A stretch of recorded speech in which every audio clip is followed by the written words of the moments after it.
الرعد، سورۃ الرعد مکی ہے۔ اس میں 43 آیتیں اور 6 رکوع ہیں۔ نام، اس کا نام آیت 13 وَيُسَبِّحُ الرَّعْدُ بِحَمْدِهِ وَالْمَلَائِكَةُ مِنْ خِیفَتِهِ سے ماخوذ ہے۔ زمانہ نزول، اس کے زمانہ نزول کی تحدید میں علماء کے درمیان اختلاف ہے۔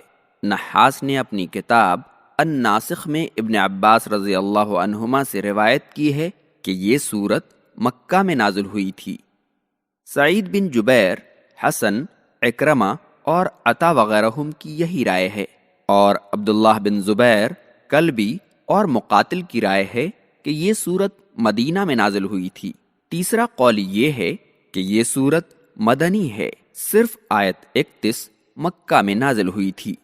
فضیلت، اس سورت کی فضیلت میں ابن ابی شیبہ اور مروزی نے کتاب الجنائز میں جابر بن زید سے روایت کی ہے کہ جب وہ کسی کو جانکنی کی حالت میں دیکھتے تو اس کے پاس سورۃ الرعد پڑھنا بہتر سمجھتے تھے، اور کہتے ہیں کہ یہ سورت مرنے والے کی تکلیف کو کم کرتی ہے اور روح قبض کیے جانے کو آسان بناتی ہے۔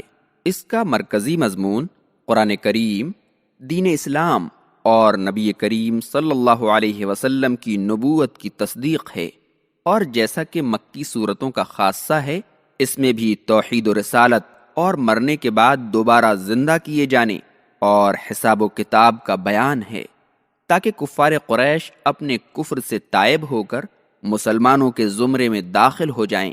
نیز نبی کریم صلی اللہ علیہ وسلم اور صحابہ اکرام کو جا بجا تسلی بھی دی گئی ہے تاکہ ان کے پائے استقامت میں تزلزل نہ آئے۔ بسم اللہ الرحمن الرحیم، الف لام میم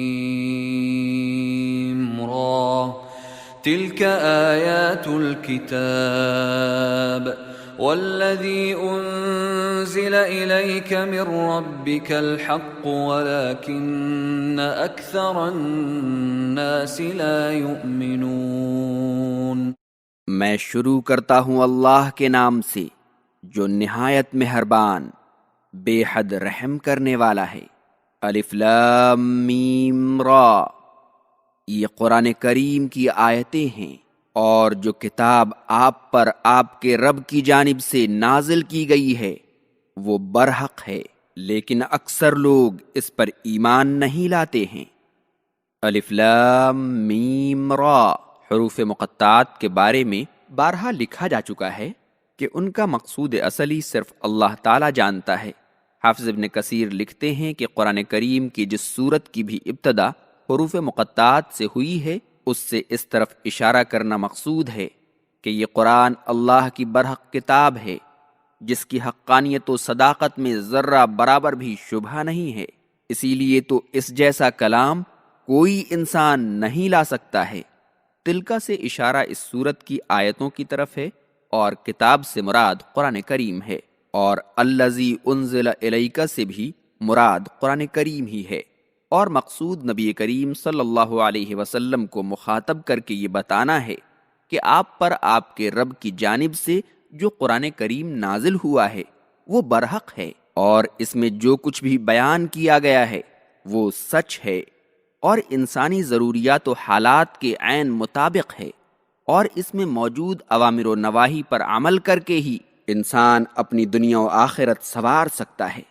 لیکن اکثر لوگ کفر و نفاق کی وجہ سے اس برحق کتاب پر ایمان نہیں لاتے۔